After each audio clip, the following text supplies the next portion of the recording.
प्रश्न पूछने लगे हैं। प्रश्न पूछने की जो विधा है इससे परेशान है।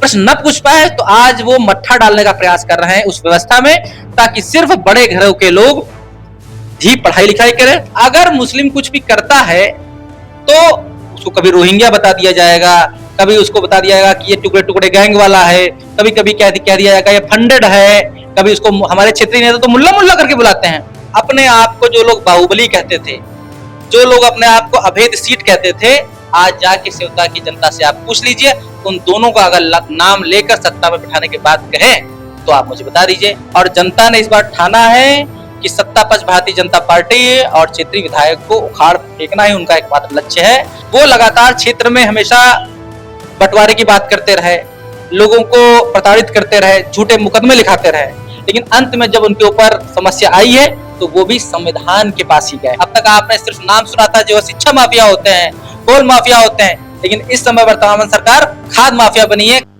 नमस्कार, आप देख रहे हैं वीटीवी न्यूज, मेरे यानी विशाल सिंह के साथ। हमारे साथ आज मौजूद है सीतापुर के एक ऐसे युवा नेता जो अपने क्षेत्र की समस्याओं को लेकर सोशल मीडिया पर लगातार देखते रहते हैं।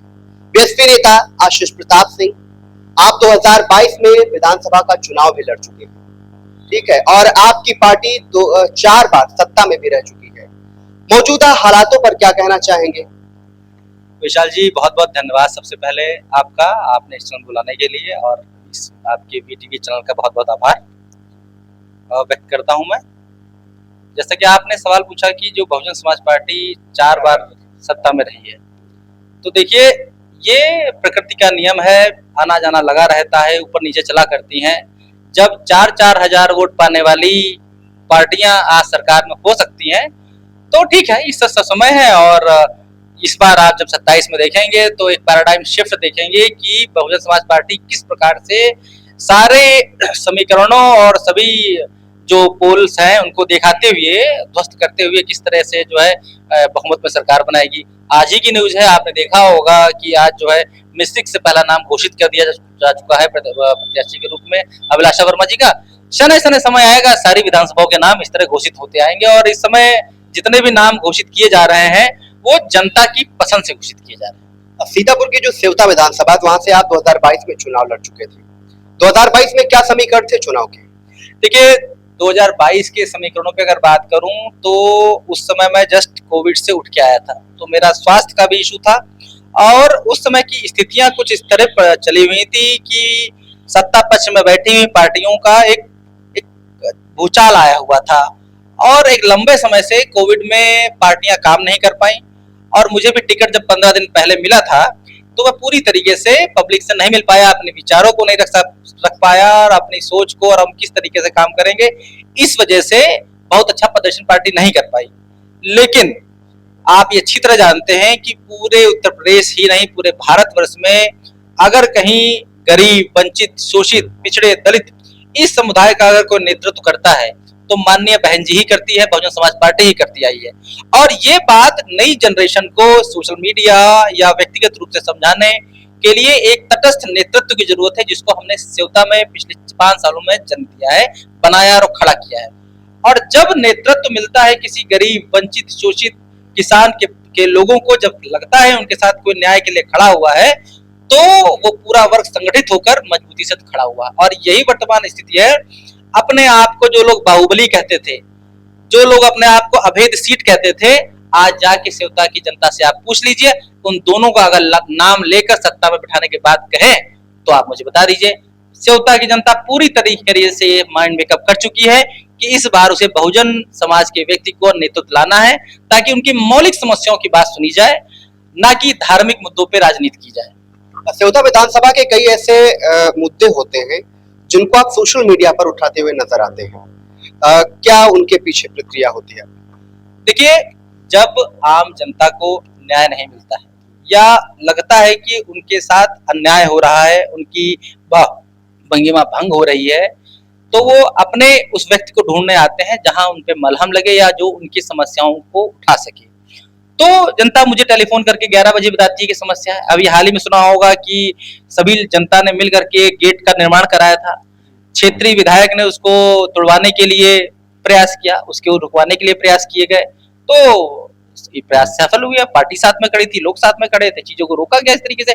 इस तरह जहां जहां अन्याय होगा, जहां जहां गलत होगा, हमारे क्षेत्र में लगातार झूठी मुकदमेबाजी होती आई है। हिंदू मुस्लिम के बाद विवाद उत्पन्न किए जाते हैं, मुस्लिम समाज के लोगों को लगातार गलत शब्दों से बोला जाता है। तो इन सारी चीजों को हम लगातार विरोध करते आए हैं और रोकते आए हैं, और आज परिणाम यह है कि पूरा बहुजन समाज, चाहे पिछड़ा हो, दलित हो, वंचित हो, किसान हो, मुस्लिम समाज, सारे लोग संगठित होकर उन्हें उखाड़ फेंकने के लिए एकदम तत्पर हैं। बस कुछ समय आने की देर भर है। 2022 का चुनाव बीत चुका है, अब 2027 का नजदीक आने वाला है। क्या तैयारी है आपकी 2027 में? 2027 में अगर आप सेवता विधानसभा की बात करें तो इस बार तैयारी प्रत्याशी नहीं, जनता कर रही है। और जनता ने इस बार ठाना है कि सत्ता पक्ष भारतीय जनता पार्टी और क्षेत्रीय विधायक को उखाड़ फेंकना ही उनका एकमात्र लक्ष्य है। आप लोग तो मीडिया के लोग हैं, सर्वे करते रहते हैं, पूछ के आइए। मैं अपने मुंह से क्यों कहूं? आप जनता से पूछिए, इसका उत्तर जनता बेहतर वे में देगी। चुनाव की तैयारी तो हो ही रही है, साथ में आम जनता वहां की आपको जानती है, लेकिन आप वीटीवी के माध्यम से भी बताइए कि आप क्या पढ़ाई लिखाई क्या हुई है और राजनीति में क्या सफर आपका कहां से शुरुआत हुआ? ये बहुत बढ़िया सवाल आपने पूछा, इसको मैं चाहता था मैं कई बार बताऊं। मेरी पढ़ाई लिखाई जो बेसिक है, मेरे पिताजी भारत सरकार में अधिकारी थे, गस्टेड अफसर थे। तो शुरुआती जो मेरी दौर की पढ़ाई लिखाई है, उत्तराखंड में पोस्टिंग होने के कारण मैं उत्तराखंड में पढ़ा लिखा। उसके बाद मैंने इंजीनियरिंग की है। परिवार में मेरे दो छोटे भाई हैं जो भी सरकारी अधिकारी हैं। और उसके बाद मेरा रुख कारपोरेट सेक्टर की तरफ रहा पढ़ाई के बाद में। मैं प्रोफेशन में इंजीनियर हूँ, बीटेक किया है, एमटेक किया है। और उसके बाद फिर कई देशों में सेवाएं दी मैंने, मल्टीनेशनल कंपनीज में। 15 में मैं वापस लखनऊ आया, मुझे मौका मिला काम करने का। और 16-17 में चूंकि एक लंबे समय से बाहर रहने के कारण बहुत सारा समाज के बीच में उठना बैठने का गैप बन गया। तो जब मैं मिलना शुरू हुआ तो मुझे रियलाइज हुआ कि समाज के उत्थान के लिए इस पूरे पिछड़े, वंचित, शोषित और जो समाज है उसको लिए जरूरी है कि मेरी सहभागिता उसमें होनी चाहिए। मैंने वहाँ पे संगठन तैयार किया, अपने क्षेत्र में स्वाभिमान फाउंडेशन नाम की एक संस्था बनाई, जिससे लोगों को जागरूकता शुरू की। उसके बाद जनता ने कहा कि आप राजनीति में आइए। तब तक कोविड आ गया तो कोविड में मैं कोविड सर्वाइवर भी रहा। और उसके बाद जब समय 2022 आया तो माननीय बहन जी ने और जो लोगों ने ढूंढा मुझे और कहा आप चुनाव लड़िए। हालांकि उस समय मेरी स्वास्थ्य की स्थिति इस तरह की नहीं थी कि मैं लड़ पाऊं, लेकिन चूंकि मौका था और आदेश था तो मुझे आदेश पालन करना था, और मैंने जो मैं बेहतर कर सकता था उन 15 दिनों में वो बेहतर किया। बहुजन समाज पार्टी ने कहीं ना कहीं एक मजबूत वक्त देखा है। आप पार्टी से उस वक्त में जुड़े हैं जहां माना जा रहा है कि बसपा का जनाधार कुछ कमजोर हुआ है। क्या स्थितियां अभी आगे अच्छी हो रही हैं? क्या वजह रही जनाधार कमजोर होने की? देखिए, सन 84 में जब बहुजन समाज पार्टी बनी थी और उसके बाद धीरे धीरे प्रगति की, ये प्रकृति का नियम है कि चीजें ऊपर जाती हैं तो पूरी नीचे जाती हैं। जब 4000 5000 वोट पाने वाली पार्टियां सरकार बना सकती हैं, सीतापुर जिलों में जिन पार्टियों का कोई टिकट लेवा नहीं था वो पार्टियां अगर आज बैठी हुई हैं तो यस, आज दोबारा समय आया है। और बहुजन समाज पार्टी वो पार्टी है जिसने नए राजनीतिज्ञों को जन्म देने का कार्य किया है। उसे कहते हैं कि हमेशा उन्होंने नए लोगों को मौका दिया है, युवाओं को मौका दिया है। और इस मौका का उद्देश्य यही है कि इस पूरे पिछड़े पिछाड़े समाज को, दलित समाज को, किसानों को, गरीबों को, वंचितों को, उनको संगठित करके उनके अधिकारों के लिए बाबा साहब अम्बेडकर की विचारधाराओं और काशीराम साहब की जो व्यवस्था बनाई थी उसको जन जन तक पहुंचाकर उन्हें अपने अधिकारों के लिए जागृत करना, और उनके मौलिक चीजें हैं जो शिक्षा है, स्वास्थ्य है, समता है, समानता है, इनके प्रति उनको लगाना। और ये कार्य आज तक सिर्फ बहन जी ने किया है, जमीन पर आकर किया है। बाकी पार्टियों ने तो बड़े बड़े वादे किए हैं, चाहे समाजवादी पार्टी हो, चाहे भारतीय जनता पार्टी हो, या कोई और XYZ पार्टी हो। उन्होंने हमेशा बहुजनों की बात की है, उन्होंने कभी उनके लिए काम नहीं किया है। कोई हमेशा, अगर मैं भारतीय जनता पार्टी या उसके नेताओं की बात करूं तो आज वो सिर्फ जो है हिंदू मुस्लिम की बात करते हैं। अगर मुस्लिम कुछ भी करता है तो उसको कभी रोहिंग्या बता दिया जाएगा, कभी उसको बता दिया जाएगा कि ये टुकड़े टुकड़े गैंग वाला है, कभी कभी कह दिया जाएगा ये फंडेड है, कभी उसको हमारे क्षेत्रीय नेता तो मुल्ला मुल्ला करके बुलाते हैं। संवैधानिक रूप से संविधान की जब आप जो मूल प्रस्तावना है उसमें ये साफ साफ लिखा है कि हर व्यक्ति को अपनी धार्मिक आजादी, पूजा पाठ करने की आजादी, समता की आजादी है। लेकिन ये जो किताबों में लिखे हुए शब्द है, मैं टिप्पणी करना नहीं चाहता हूं, वो लगातार क्षेत्र में हमेशा बंटवारे की बात करते रहे, लोगों को प्रताड़ित करते रहे, झूठे मुकदमे लिखाते रहे, लेकिन अंत में जब उनके ऊपर समस्या आई है तो वो भी संविधान के पास ही गए हैं, वो भी कानून के दायरे में ही गए हैं कि न्याय वहीं से मिलेगा। तो इस बात से आम जनमानस को समझना चाहिए कि अगर न्याय चाहिए व्यक्ति को तो उसे संविधान के दायरे में चलना होगा। इस शासन सत्ता को वही पार्टी चला सकती है जो संवैधानिक तरीके से सरकार को चलाए, न कि किसी भी तुष्टीकरण से चलाए, न कि ऊंच नीच के भाव से चलाए। सिर्फ संविधान एकमात्र रास्ता है जिससे जो है समाज का विकास हो सकता है, उनका मानसिक विकास हो सकता है, उनका बौद्धिक विकास हो सकता है। पिछले सवाल में आपने राजनीतिक पार्टियों के वादों की बात करी है। एक वादा भारतीय जनता पार्टी फिर लेकर आई अगली सरकार बनाने के लिए, 50,000 रुपए महिलाओं को देने हैं। क्या कहेंगे इस वादे के लिए? 15 लाख तो आ चुके हैं, अब 50,000 वो भी आने वाले हैं। तो और इस समय देखिए, सरकारें, भारतीय जनता पार्टी का एक नारा हमेशा रहा है साहब कि हम बड़े बड़े मंचों से कहती है कि हम अनाज देते हैं, अनाज देते हैं। अरे साहब, अनाज जिंदगी का नाम नहीं है, अनाज देना ही जिंदगी नहीं है। आप अनाज क्यों दे रहे हैं? आप लोगों को स्वावलंबी क्यों नहीं बनाने का मौका नहीं दे रहे हैं? क्यों कमा कर खाने की नीयत नहीं डाल रहे हैं? ये पूरे देश को पंगु बनाने का तरीका है, ताकि जब देश पंगु होगा, योग्य नहीं बनेगा, तो ये सारा का सारा जमीन जायदाद कंपनियां उठाकर अपने मित्र अदानी अंबानी को देने का कार्य करेंगे।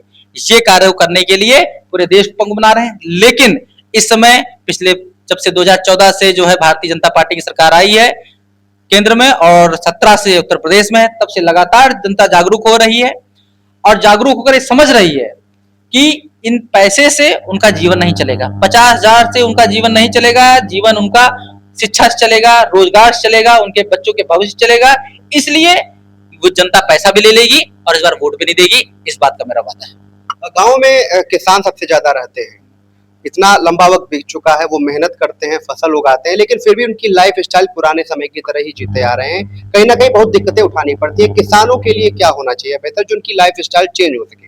किसानों, जब जब भारतीय जनता पार्टी किसी भी क्षेत्र में किसी भी व्यक्ति को अलंकृत करे, जैसे किसानों को वो कहती है कि जो है हमारे देश के अन्नदाता हैं, जब वो ये ऐसे कुछ शब्द यूज करे तो समझ लो उसका शोषण करने वाली है वो।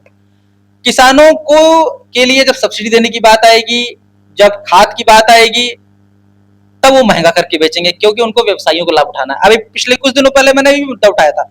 अब आप सोचिए, जब किसानों को खाद महंगी मिलेगी, सरकार देगी, और फिर आप कहोगे अन्नदाता है। अरे साहब, उनका जीवन जीवन नहीं है, नरकीय जीवन इसको कहते हैं। आप जरा भारत से उठकर दूसरे देशों में जाइए, यहाँ के तमाम मंत्रियों को भेजा जाता है बाहर, इसीलिए भेजा जाता है ताकि अमेरिका में, कनाडा में, न्यूजीलैंड में, ऑस्ट्रेलिया में जाकर देखें कि वहाँ किसानी कैसे होती है। लेकिन साहब, वहाँ वैकेशन मनाने लोग जा रहे हैं। अगर जाकर वहां देख के आएंगे तो देखेंगे कि वहां की किसान भी प्रॉस्परस हैं, उनकी चीजें हैं। अगर आज ठान ले सरकार तो कल किसानों की आय दूनी हो सकती है। लेकिन वो वादे, ये सारी चीजें सिर्फ कागजों में धुले होते हैं। जमीन पर सच ये है कि उनको आज खाद नहीं मिल रही है, 250 रुपए की खाद 500-600 की ब्लैक मिल रही है, और ब्लैक मिलने के पीछे सरकार का हाथ है, खाद माफियाओं का हाथ है। अब तक आपने सिर्फ नाम सुना था, जो शिक्षा माफिया होते हैं, कोल माफिया होते हैं, लेकिन इस समय वर्तमान सरकार खाद माफिया बनी है, खादों से किसान का शोषण कर रही है। एक वर्ड आपने बोला, शिक्षा माफिया। पिछले दिनों में शिक्षा को लेकर प्रदर्शन शायद पहली बार इतने बड़े हुए हैं, क्योंकि जनजी सड़कों पर उतरे हैं और काफी अपनी मांगे रखी हैं। इस प्रदर्शन को लेकर के आप क्या देखते हैं, क्या नजरिया आपका है? क्योंकि शिक्षा को लेकर के कहीं ना कहीं अब लोगों का नजरिया बदल रहा है। देखिए, पहली चीज तो मैं इस बात के बहुत कड़ा विरोध में रहता हूँ कि शिक्षा का जो व्यवसायीकरण हुआ है, ये नहीं होना चाहिए। एक तरफ शिक्षा की इतनी आवश्यकता है, जिन लोगों को आप सोचिए, थोड़ा सोचिए, जो लोग वहां आंदोलन करने गया, जिंजी किया था, वो कोई गांव देहात का व्यक्ति नहीं था। वो ठीक ठाक घरों से, मीडियम घरों से या अपर घरों से पढ़े हुए बच्चे लिखे थे, जो जागरूक हैं, वो जंतर मंतर पर खड़े होते हैं। अब जरा सोच के देखिए, जो लोग एक मध्यम या उच्च मध्यम वर्ग से आते हैं, उनके बच्चों को जब जमीन पे उतरना पड़ रहा है, तो आम जो हमारे गरीब जनता रहती है, क्षेत्र में जनता, गांव में जनता रहती है, उसकी शिक्षा का स्तर क्या होगा? अगर शिक्षा को करना है तो सबसे पहले शिक्षक और उसकी गुणवत्ता और पॉलिसीज में परिवर्तन लाना होगा, और उसके बाद ही गांव की शिक्षा में परिवर्तन होगा। लेकिन सरकारें क्या कर रही हैं? लगातार जो है स्कूलों को बंद कर रही होंगी। आपने देखा होगा पिछले एक साल में मुझे लगता है टोटल 1 लाख के आसपास आंकड़ा गया है जो स्कूल बंद किए गए हैं पूरे भारत में। उत्तर प्रदेश में इवन सीतापुर जिले के भी 100 से अधिक स्कूल हैं जो बंद किए गए हैं। आप जरा सोचिए, जो बच्चा या बच्ची पढ़ रही है जिसका स्कूल 1 किलोमीटर था, अब वो क्लब करने या फिर कंपोजिट करने या फिर संख्या कम के नाम पर उसे 5 किलोमीटर भेज दिया गया, तो वो बच्ची क्या पढ़ पाएगी? तो आप बेटी बचाओ का अभियान चला रहे हो और दूसरी तरफ उनके अधिकारों का हनन कर रहे हो। यही असली जो नीति है वो भारतीय जनता पार्टी की नीति है, क्योंकि चाहती है कि शिक्षा पूरी तरह जो कारपोरेट व्यापारियों के हाथ में रहे, पूरी तरीके से जो है शिक्षा का व्यवसायीकरण कर दिया जाए और जो सरकारी शिक्षा मिलनी चाहिए, जो उनका मौलिक अधिकार है। अरे साहब, टैक्स पे करते हैं, किसान टैक्स पे नहीं करते? जब वो माचिस खरीदता है तो टैक्स पे नहीं करता है क्या? तो उसको भी अधिकार है शिक्षा का, उसको भी अधिकार है अच्छे स्वास्थ्य का। लेकिन हम सिर्फ वादों में बातें करना चाहते हैं, उनको वास्तव में देना नहीं चाहते हैं। अगर सरकार ये सोचती है कि सिर्फ उनको अन्नदाता कहकर आप खुश कर दोगे, तो ये किसान भी अब जान चुका है। पिछले दिनों आंदोलन भी हुए हैं, आप देख रहे हैं लगातार। और इस बार पूरी तरह सरकार, चाहे क्षेत्रीय विधायक कुछ भी करें, चाहे सत्ता कुछ भी करे, लेकिन उखाड़ फेंकने के लिए पूरी तरह तत्पर है। और मैं हमेशा सरकार से ये बात कहना चाहता हूं कि यदि आप वाकई में उनका जीवन सुधारना चाहते हैं तो अपनी पॉलिसी, अपनी नीतियों में उनके उत्थान का प्रोटोटाइप बनाइए। बताइए कि उनका उत्थान कैसे होगा, उनकी आय कैसे दूनी होगी, बताइए किस व्यक्ति की आय दूनी होगी। हाँ, ब्यूरोक्रेटिक लोग हैं सरकार में जो बैठे, उनकी आय दूनी तीनी जरूर हो रही है, लेकिन आम आदमी आज भी उसी समस्या परेशानी में जूझ रहा है। हमारे गांव खेड़े के लोग क्या करते हैं, उनके पास रोजगार के नाम पर आप शिक्षा की तो बात करते हैं, लेकिन शिक्षा हो भी गई तो अब रोजगार कौन देगा? मैं ऐसे सैकड़ों लोगों को जानता हूं जो ग्रेजुएशन करने के बाद आज टेम्पो चला रहे हैं, टैक्सी चला रहे हैं, कोई और छोटा मोटा काम किए ले रहे हैं। आप क्यों नहीं व्यवस्था बना दे? उनके रोजगार परख की बात करते हैं। सिर्फ बड़े बड़े मंचों से बड़ी बड़ी बातें कह देने से जो है रोजगार नहीं आएगा। उसके लिए आपको जमीन पे काम करना पड़ेगा, आपको नीति बनानी पड़ेगी। और मेरी विधानसभा सेवता का तो आलम यह है कि वहां पर तो शिक्षा का स्तर एवरेज जो सीतापुर की जो शिक्षा है 33% का है और 33% से बिलो सेवता विधानसभा का है।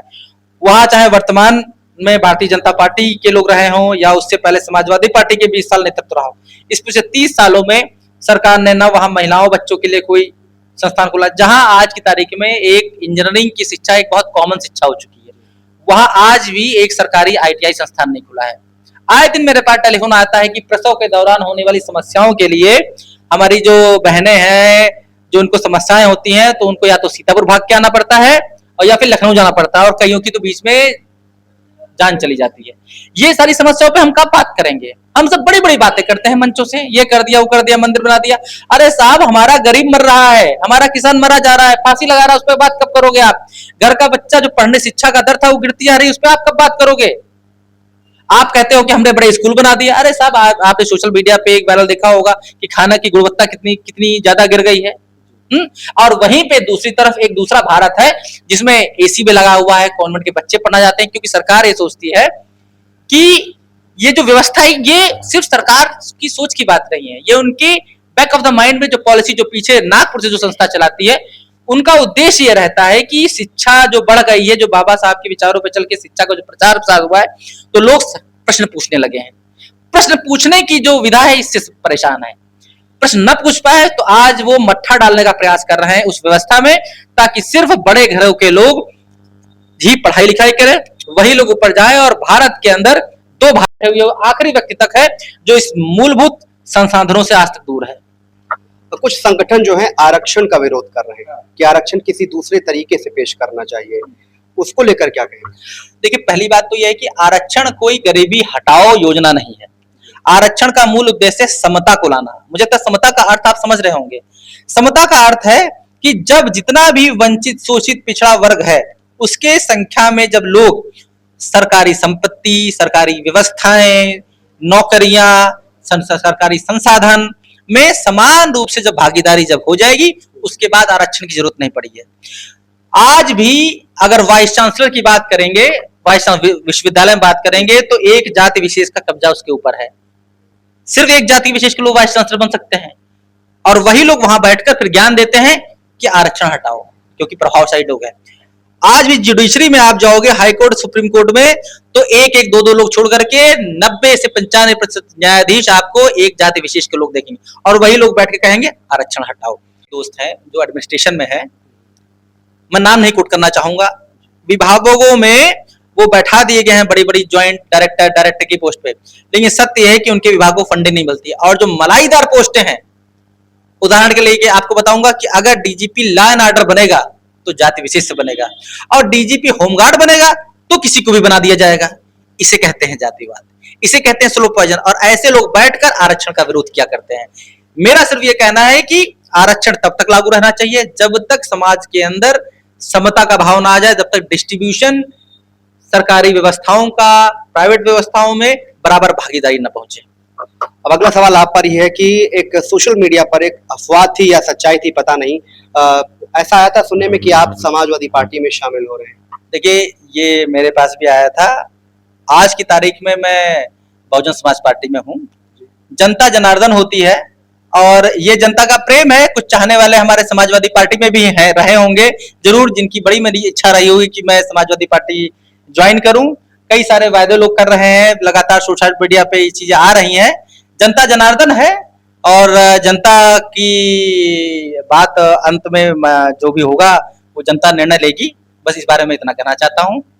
बहुजन समाज पार्टी जिन मुद्दों पर और जिन विषयों पर चुनाव लड़ती है, कुछ और भी राजनीतिक पार्टियां जो सेम उसी तरह से चुनावी मैदान में आती हैं और जनता को अपने मुद्दे बताने का काम करती हैं। देखिए, पहली बात तो आप समझिए कि आज की तारीख में कोई पार्टी चुनाव लड़े, भारतीय जनता पार्टी हो, समाजवादी पार्टी हो, कम्युनिस्ट पार्टी हो, कांग्रेस पार्टी हो, XYZ कोई नई पार्टी बने, हर पार्टी को बाबा साहब का नाम लेना पड़ेगा, हर व्यक्ति को नीला झंडा लगाना पड़ेगा, क्योंकि उसके बिना किसी की भी राजनीति संभव नहीं है। क्योंकि अब जो अंबेडकरवादी व्यवस्था है सिर्फ एक जाति विशेष तक सीमित न रह करके आम जनमानस तक पहुंच चुकी है। सिर्फ उन लोगों को, जो लोग मनवादी व्यवस्था के लोग हैं, जो जातिवादी व्यवस्था के लोग हैं, जो लोग अपने प्रभावशाली व्यक्तित्व को या फिर अपने दबदबे को बरकरार रखना चाहते हैं और जो समाज में हिस्सेदारी को नहीं देना चाहते हैं, या जो लोग जाति व्यवस्था को प्रमोट करना चाहते हैं, उन लोगों को अगर छोड़ दिया जाए तो बाकी का सारा समाज आज की तारीख में बाबा साहब के साथ चलता है। इसलिए उनको वो बातें कहनी पड़ती है जिसकी शुरुआत माननीय बहन जी ने की थी, जिसकी शुरुआत माननीय काशीराम साहब ने की थी। और वो जो मिशन है, क्योंकि बहुजन समाज पार्टी सिर्फ एक पार्टी नहीं है, वो एक मिशन है, और वो मिशन घर घर तक पहुंचाने का कार्य मेरे जैसे छोटे मोटे कार्यकर्ता लगातार करते हैं, करते रहेंगे। सेवता विधानसभा के लिए लोगों के लिए क्या संदेश देना चाहेंगे? सेवता विधानसभा की जनता के लिए सिर्फ ये संदेश है कि वो रण के लिए तैयार रहे, परिवर्तन के लिए तैयार रहे, और आने वाला समय बहुत खूबसूरत होने वाला है। आने वाला समय उनके जीवन में परिवर्तन लाने वाला है। बस आप सबसे मेरी यही गुहार है कि आप सब मेरे साथ मजबूती से तटस्थ होकर खड़े रहें। आपकी बात को, आपके मान सम्मान को कहीं ठेस नहीं पहुंचने दूंगा और कहीं भी आपकी नाक को नीचे नहीं होने दूंगा, आपके सम्मान में कोई कटौती नहीं होने दूंगा, और आने वाला समय आपकी स्वास्थ्य इच्छाओं के लिए बेहतरीन समय लेकर आऊंगा। जय भीम, जय भारत। आशीष प्रताप सिंह, बहुजन समाज पार्टी के युवा नेता, हमारे साथ बातचीत कर रहे थे, जो कई राजनीतिक मुद्दों पर उन्होंने हमसे बातचीत करी है और कहीं ना कहीं सेवता विधानसभा लोगों के लिए बड़ा संदेश दे दिया है और आगे आने वाले समय को बेहतर समय बताया है। आपको बता दें कि बहुजन समाज पार्टी विधानसभा चुनाव में इस बार एक नए तरीके से चुनावी मैदान में उतर चुकी है। आपको बता दें कि पिछली बार एक सीट मिली थी और जिनका निधन भी हो चुका, जो विधायक थे, और आपको बता दें कि इस बार नई तरीके से बहुजन समाज पार्टी चुनावी मैदान में है। फिलहाल कई सवालों को लेकर के आशीष प्रताप सिंह ने हमसे बातचीत करी है, कई सामाजिक मुद्दे और कई जो कमियां समाज में हैं उनको लेकर भी बातचीत की। फिलहाल उनके जो सवाल हैं, उनको जो जवाब दिया उन्होंने, उस पर आपकी क्या राय है, वीटीवी के कमेंट बॉक्स में जरूर बताएं। वीटीवी न्यूज के लिए विशाल सिंह, सीतापुर।